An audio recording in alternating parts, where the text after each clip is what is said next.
আমরা ফ্রি জোনে আছি, কিন্তু ক্লায়েন্টদের বেশিরভাগই মেইনল্যান্ডে। এতে কর্পোরেট ট্যাক্স এবং ভ্যাটের কোন অতিরিক্ত দায় তৈরি হতে পারে? ধন্যবাদ। সম্মানিত উদ্যোক্তা ভাই এবং বোন যিনি এই প্রশ্নটি জানতে চেয়েছেন। আমরা ধরে নিতে পারি আ উনি জানেন যে ফ্রি জোন এবং মেইনল্যান্ড বিষয়গুলো কী। বাট আমাদের নতুন যে সমস্ত উদ্যোক্তা ভাই বোন আছেন বা যারা বাংলাদেশের সংযুক্ত আরব আমিরাতের বাইরে আছেন, যারা এই ফ্রি জোন এবং মেইনল্যান্ড কনসেপ্টটি বুঝে না, তাদেরকে স্বল্প পরিসরে বা ছোট করে আমি এই কনসেপ্টটি বলছি।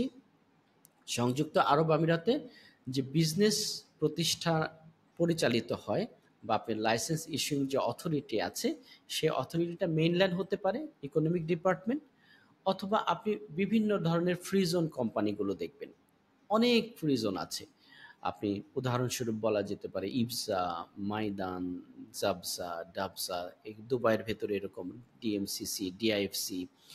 তো এরকম অনেক ফ্রি জোন রয়েছে। দুবাইয়ের বাইরে শামস ফ্রি, শারজাতে ফ্রি জোন রয়েছে।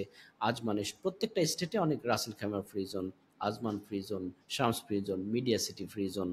তো এরকম অনেক ফ্রি জোন, একেকটা ফ্রি জোনের অথরিটি আলাদা, আলাদা অথরিটি রয়েছে। তো সেই ক্ষেত্রে এখন প্রশ্নটি হয়েছে যে আপনি যদি ফ্রি জোনে বিজনেস থাকে আপনার, আর মেইনল্যান্ডে আপনার ক্লায়েন্ট থাকে, অথবা মেইনল্যান্ডে আপনার বিজনেস ফ্রি জোনের ক্লায়েন্ট থাকে, দুটোই হতে পারে। যে এই দেশে অনেকে ফ্রি জোনটা যেহেতু সংযুক্ত আরব আমিরাতের ভেতরে অবস্থিত, কিন্তু ভেতরে থাকার পরেও ফ্রি জোন এরিয়াটাকে বা ফ্রি জোনটাকে আপনার আলাদা একটি মানে দেশের বাইরের অবস্থা হিসেবে বিবেচনা করে আমাদেরকে কর্পোরেট ট্যাক্স, ভ্যাট এইসব ইমপ্লিকেশনগুলো যদি আমরা সাজাই, তাহলে আমাদের জন্য বোঝা বা বোধগম্য হওয়া সহজ হবে। অর্থাৎ আপনি যদি দেশের বাইরে থেকে কোনো কিছু ইম্পোর্ট করেন বা দেশের বাইরে থেকে সংযুক্ত আরব আমিরাতে এক্সপোর্ট করেন, তাহলে যে রুলস রেগুলেশনসগুলো আপনি মেনটেন করবেন, ফ্রি জোন থেকে মেইনল্যান্ডের ক্ষেত্রে একইভাবে সেই রুলস রেগুলেশনসগুলো মেনটেন করতে হয়। এটা আমাদের কনসেপ্টটা প্রথমে বোঝা গেল। তো এখানে যিনি বলেছেন যে ভ্যাটের বা কর্পোরেট ট্যাক্সের অতিরিক্ত দায় তৈরি হতে পারে কিনা, প্রথমে আমরা ভ্যাট নিয়ে আলোচনা করি, তারপর কর্পোরেট ট্যাক্স নিয়ে আমরা কথা বলবো। ভ্যাটের ক্ষেত্রে আমরা যখন এখানে যিনি প্রশ্ন করেছেন হচ্ছে ফ্রি জোনে আছি, তার মানে উনি ফ্রি জোন থেকে মেইনল্যান্ডে বিজনেস করছেন। তাহলে ফ্রি জোনে যদি আপনার বিজনেস থাকে, মেইনল্যান্ডে যদি আপনি ক্লায়েন্ট থাকে, তাহলে দেশের বাইরের থেকে এক্সপোর্ট করার ক্ষেত্রে যেরকমভাবে আপনি এক্সপোর্ট হিসেবে ট্রিট করবেন, এবং মেইনল্যান্ডের যিনি আপনার পণ্য কিনছেন উনি ইম্পোর্ট হিসেবে এটাকে ট্রিট করবেন। ইম্পোর্টের ক্ষেত্রে 5% ভ্যাট যেমন প্রযোজ্য, সেক্ষেত্রে 5% ভ্যাট ধরে আপনাকে এই বিজনেসটাই করতে হবে, এবং আমি আরসিএম করে সেই ভ্যাটটাকে আবার ক্লেম করে নেওয়ার বিষয়গুলো আছে আর কি। আর যিনি দেশের বাইরে থেকে এক্সপোর্ট করছেন উনি যেমন জিরো রেটেড করেন, সেরকমভাবে মানে আপনি সংযুক্ত আরব আমিরাত থেকে যদি দেশের বাইরে করেন কি হবে, জিরো রেটেড। আপনি তাহলে এটাকে জিরো রেটেড হিসেবে ভ্যাটটাকে মানে চার্জ করবেন আপনার ইনভয়েসের মধ্যে। তাহলে ফ্রি জোন থেকে আপনি যখন মেইনল্যান্ডে দিবেন কোনো পণ্য, আপনি সেল করবেন, আপনার ক্ষেত্রে কিন্তু দুঃখিত, ভ্যাটের ক্ষেত্রে যদি free zone to free zone হয়, তাহলে আপনি জিরো রেটেড হবে। ফ্রি জোন টু মেইনল্যান্ড হলে আপনি 5% ভ্যাট চার্জ করবেন। এটা হলো পণ্যের ক্ষেত্রে।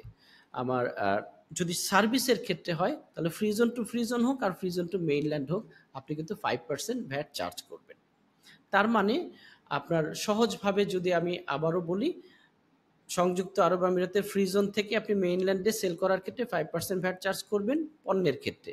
কিন্তু সেই ক্ষেত্রে যদি আপনি এক্সপোর্ট করেন বা free zone to free zone হয়, তাহলে জিরো রেটেড হবে।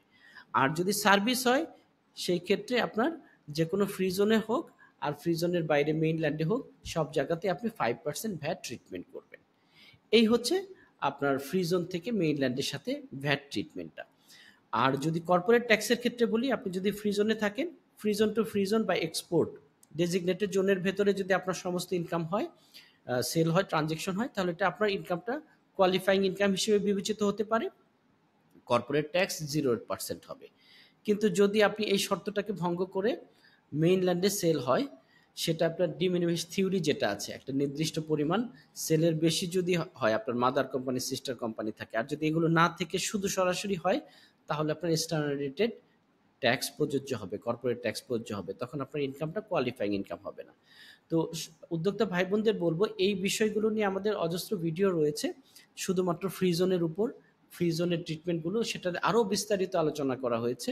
আপনারা কোয়ালিফাইং ইনকাম কিভাবে বিবেচিত হবেন, কোয়ালিফাইং ইনকাম কিভাবে স্ট্যাটাস হারাতে পারেন, ১ বছর হারালে পরবর্তী বছরগুলো কিভাবে ট্রিটমেন্ট হবে, বিস্তারিত আলোচনা রয়েছে। আপনারা সেগুলো দেখে নেবেন।